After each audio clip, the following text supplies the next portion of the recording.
శ్రీమాత్రే నమ.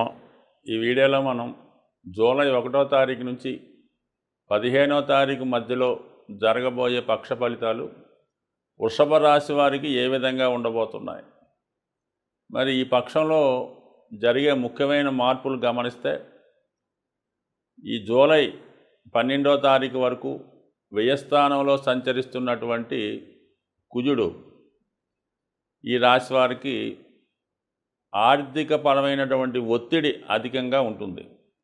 రుణదాతల నుంచి ఒత్తిడి ఉంటుంది. అలాగే మీ పార్ట్నర్సు, మీరు ఎవరితో అయితే రోజు లావాదేవీలు నిర్వహిస్తుంటారో వాళ్ళ వల్ల, అలాగే జీవిత భాగస్వామి వల్ల ఖచ్చితమైనటువంటి ఒత్తిడి, వారి కొరకు ధనాన్ని వ్యయం చేయడం జరిగే అవకాశం ఉన్నది. ముఖ్యంగా భూములు, స్థిరాస్తులు, వాటి మీద మీరు ఇన్వెస్ట్మెంట్ చేయడం, వాటి అభివృద్ధికి కొంతవరకు ధనాన్ని ఖర్చు పెట్టడం, అలాగే మీ కుటుంబ అవసరాల నిమిత్తం మీ తోడబుట్టిన వారికి కానీ మీ రక్త సంబంధీకులకు కానీ ఖచ్చితంగా తప్పనిసరిగా ఆర్థికపరమైన సహకారం అందించవలసి ఉంటుంది. ఏదైనా మొత్తం మీద జూలై 12 వరకు కూడా దగ్గర వారి వల్ల, భూముల వల్ల, స్థిరాస్తుల వల్ల కొంత నష్టం ఏర్పడే అవకాశం ఉంటుంది. దాన్ని మనం జాగ్రత్తగా ప్లాన్ చేసుకుంటే దాన్ని పాజిటివ్గా మార్చుకొని దాన్ని ఇంకా అభివృద్ధి చేసుకునే ప్రయత్నంలో ఆ విధంగా ఇన్వెస్ట్మెంట్ కూడా చేయవచ్చు. అలాగే కొత్త పంటలు, కొత్త వ్యాపారాలు చేస్తున్న వారికి కూడా చాలా వరకు 1-2 సార్లు ఆలోచించి నిర్ణయం తీసుకోవడం మంచిది. జూలై 12 తర్వాత మరి గురువుతో పాటు కుజుడు కూడా ఇదే రాశిలో సంచరించడం వల్ల చాలా వరకు గత కొంతకాలంగా ఇబ్బంది పెడుతున్నటువంటి మీ వ్యాపార భాగస్తులు కానీ, మీ లైఫ్ పార్ట్నర్ కానీ చాలా వరకు మీకు అనుకూలంగా ప్రవర్తించే అవకాశం ఉంటుంది. అయితే అనారోగ్య సమస్యలతో ఇబ్బంది పడుతున్న వాళ్ళు ఎవరన్నా ఉంటే వాళ్ళకి ఖచ్చితంగా ఈ సమయంలో తగిన వైద్యం చేసుకునే అవకాశం ఉంటుంది. అది చేయించుకోవడం వల్ల కూడా కొంతవరకు జాతకుడికి అనుకూలత ఏర్పడే అవకాశం ఉంది. అతిగా ఆవేశపడడం, కోపపడడం, ఏదైనా తొందరగా నిర్ణయాలు తీసుకోవడం, ఇటువంటి వాటికి దూరంగా ఉంటూ ఏదైనా పని నిదానంగా చేసుకుంటే జూలై 12 తర్వాత జాతకుడికి ఎటువంటి ఒడిదుడుకులు లేకుండా దైవ అనుగ్రహంతో సాకారంగా వెళ్ళే అవకాశం ఉంది. ఏమాత్రం అజాగ్రత్త పడినా, ఏమాత్రం తొందరపడినా ఏదో ఒక ఇబ్బంది తప్పనిసరిగా జాతకుడికి వచ్చే అవకాశం ఉంటుంది. కాబట్టి ఏదైనా నిదానంగా వ్యవహరించడం మంచిది జూలై 12 తర్వాత. అలాగే మరి దశమ స్థానంలో సంచరిస్తున్నటువంటి శని భగవానుడు మరి ఈ పక్ష ప్రారంభంలోనే వక్రగమనం పొందడం జరిగింది. అంటే అది దశమ స్థానం, కర్మస్థానం మీద వక్రగమనం పొందడం వల్ల మీరు గతంలో ఏదైనా పొరపాట్లు చేసి ఉన్నా, ఏదైనా కార్యక్రమాలు అసంపూర్ణంగా చేసి ఉన్నా మరి ఈ సమయంలో అవి పూర్తి చేసే అవకాశం ఉంటుంది. ఏదైనా గృహ నిర్మాణం చేపట్టి అది మధ్యలో ఆగిపోయి ఉంటే మరి దాని మళ్ళా పునఃప్రారంభించడం వల్ల అది పూర్తయ్యే అవకాశం ఉంటుంది రాబోయే ఒక 4-5 నెలల్లో.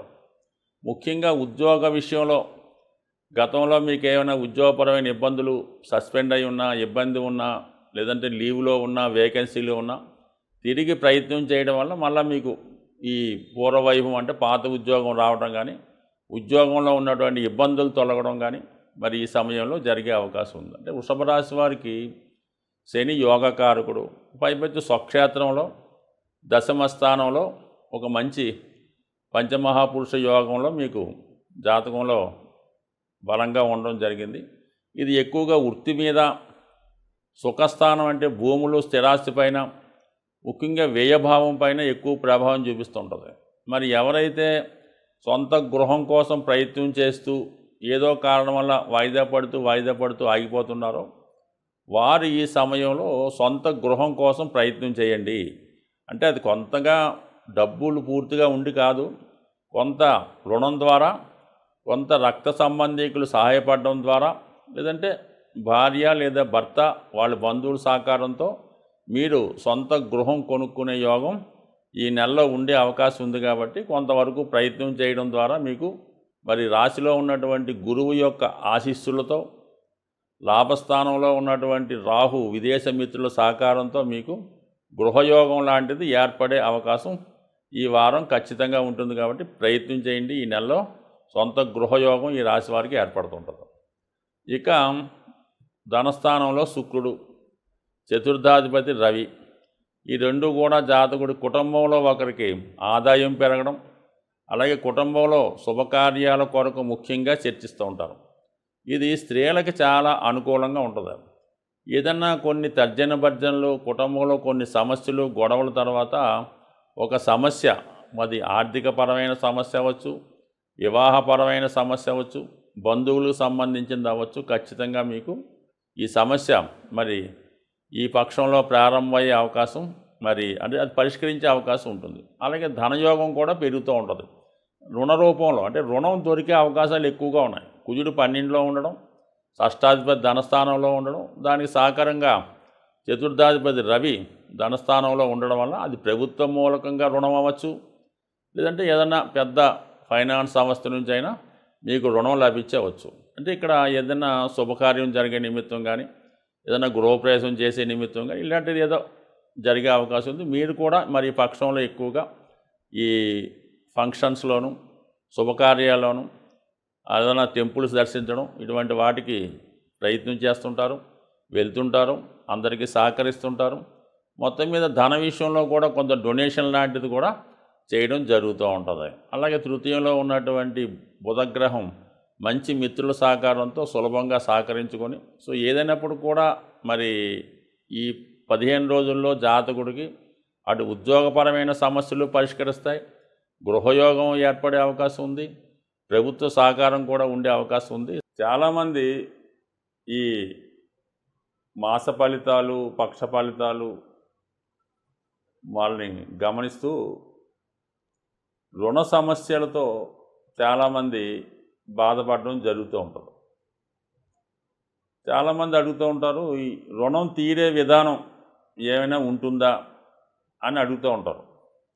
అంటే రుణం అన్నది ఏంటంటే కేవలం మనం ఒకరి దగ్గర తీసుకున్నటువంటి ధనమే కాకుండా కొన్ని జన్మత కొన్ని బాధ్యతలు వస్తుంటాయి, వాటిని కూడా మనం రుణంగానే అంటూ ఉంటారు. అయితే ఏదన్నా ఒకళ్ళ దగ్గర తీసుకున్నటువంటి ధనం తిరిగి తీర్చే ప్రయత్నంలో చాలామంది కొన్ని సూచనలు ఏ విధంగా తీర్చాలన్నటువంటి విషయాన్ని అడుగుతుంటారు. అయితే కామన్గా రుణం తీరాలంటే ముందుగా అది కొద్దిగా జోక్గా ఉన్నా ముందు అప్పు చేయడం అన్నది స్టాప్ చేయాలి ఏదో విధంగా. అలాగే మీ యొక్క ఆదాయంలో ఎంతవరకు మనకి మిగిల్చుకోగలం అన్నది పరిశీలించి మీ యొక్క జన్మ నక్షత్రానికి సాధన తార వస్తుంది ఒకరోజు. అంటే మీది అశ్విని అయితే ఆరుద్ర, ఇలాగ మీకు నాలెడ్జ్ ఉన్న వాళ్ళకి అర్థమవుద్ది. ఆ సాధన తార ఉన్న రోజున ఎవరికైతే మీరు ధనం ఇవ్వాలో వాళ్ళ దగ్గరికి మీరు వెళ్ళి, సార్ ఈ రోజు నుంచి మీకు కంపల్సరీగా నేను మీ యొక్క రుణం తీర్చే ప్రయత్నం చేస్తున్నాను, దానికి ప్రారంభంగా ఈరోజు ఇగో ఈ ధనాన్ని మీరు స్వీకరించి దాన్ని జమ కట్టుకోండి అని చెప్పి వాళ్ళతో ఆతిథ్యం ఏదో టీయో మంచిలో తాగి ఖచ్చితంగా మీరు మీ గృహానికి రావడం చేయండి. అలాగే ప్రతి 9 రోజులకి ఒక సాధన తార వస్తుంటుంది. అప్పుడు డైరెక్ట్గా అతనికి కాకపోయినా ఏదైనా ఒక బ్యాంక్ అకౌంట్లోనో ఒక డబ్బాలోనో మీరు ఆ సాధన తార రోజు అతను అప్పు తీర్చే ప్రయత్నం కొంత అమౌంట్ యాడ్ చేయండి. ఎంతో కొంత అమౌంట్ చేసి నెక్స్ట్ మళ్ళీ 9వ రోజు నాటికి మళ్ళీ ఎంతో కొంత జమ చేసి ఈ విధంగా చేయడం వల్ల నెమ్మదిగా మీ యొక్క రుణం కంపల్సరీగా తీరే ప్రయత్నం జరుగుతూ ఉంటుంది. రుణదాతల ఒత్తిడి ఎక్కువగా ఉంది, ఏదో వచ్చి ఇబ్బంది పెడుతున్నారు, పదే ఫోన్ చేస్తున్నారు. అలాంటి సమయంలో మాత్రం మీరు కంపల్సరీగా ఏదన్నా హనుమాన్ టెంపుల్లో శుక్రవారం రోజు, అది ఉదయం అయితే ఉదయం, లేదంటే సాయంకాలం అయితే సాయంకాలం, ఒక 6 గులాబీ పూలు తాజాగా ఉన్నవి హనుమాన్ ఆలయంలో సమర్పించండి. స్వామిని అలంకరించమనండి. అక్కడ ఉన్నటువంటి సింధూరం బొట్టు తీసుకొని మీరు తిలకంగా ధరించండి. ఇలా ఒక 6 శుక్రవారాలు స్వామికి ఈ ఎర్ర గులాబీలు సమర్పించడం వల్ల మీకు కంపల్సరిగా రుణదాతల నుంచి ఒత్తిడి తగ్గుతుంది, ఏదో విధంగా రుణం తీర్చే ప్రయత్నం కూడా కనబడుతుంటుంది. సో ఏదైనా రుణం తీర్చాలంటే కొంత ప్రయత్నం కూడా అవసరం. అలాగే ఏదన్నా ఒక నియమాన్ని పాటించడం, అంటే ఒక దీక్ష, ఈ అప్పు తీర్చేదాకా మనం ఏదో ఈ సిగరెట్ కాల్చడం, లేదంటే ఈ మందు తాగడం, లేదంటే ఈ స్త్రీతో నేను మాట్లాడడం. ఎందుకంటే సాధారణంగా అప్పుల పాలైన వాడికి ఇలాంటిది ఏదో ఒక అలవాటు ఉంటుంది, లేదంటే ఒక పేకాట, లేదంటే ఒక బెట్టింగు. దీనివల్లే అతను అప్పుల పాలవడం జరుగుతుంది. కాబట్టి అది ఒక నియమంగా పెట్టుకొని, అంటే ఏ కారణం వల్ల మీరు అప్పు అయితే చేశారో అది మీరు నియమంగా దాన్ని వదులుకునే ప్రయత్నం చేయడం వల్ల కూడా ఖచ్చితంగా మీకు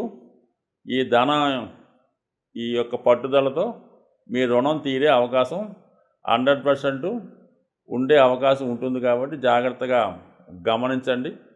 ఇంకొక విషయం ఏంటంటే, అంటే మీరు ఒక వ్యాపారం నిర్వహిస్తున్నా, ఒక వృత్తి చేస్తున్నా, ఏదైనా ఒక గృహమైనా, ఈ అప్పులు పాలవడానికి కారణం ఏంటంటే మీ ఇంట్లో లేదంటే మీ వ్యాపార సంస్థలో చిన్న చిన్న చిల్లర దొంగతనాలు జరుగుతుంటాయి. అది ఎవరైనా అవ్వచ్చు, మళ్ళీ మీరు బాధపడతారు. అది ఎవరో కూడా గమనించక్కర్లేదు, దాన్ని కంట్రోల్ చేసే ప్రయత్నం చేయండి. ఈ చిల్లర దొంగతనాలు, ఈ మిస్మేనేజ్మెంట్ ఉండడం వల్ల ఆ సంస్థ అప్పులు పాలయ్యే అవకాశం ఉంటుంది. కాబట్టి ఖచ్చితంగా వాటిని కంట్రోల్ చేస్తూ కొంత కఠినంగా ఉండడం మంచిది. ఈ విధంగా చేయడం వల్ల మీ యొక్క రుణ సమస్య 100% త్వరలోనే తీరిపోయే అవకాశం ఉంటుంది. స్వస్తి.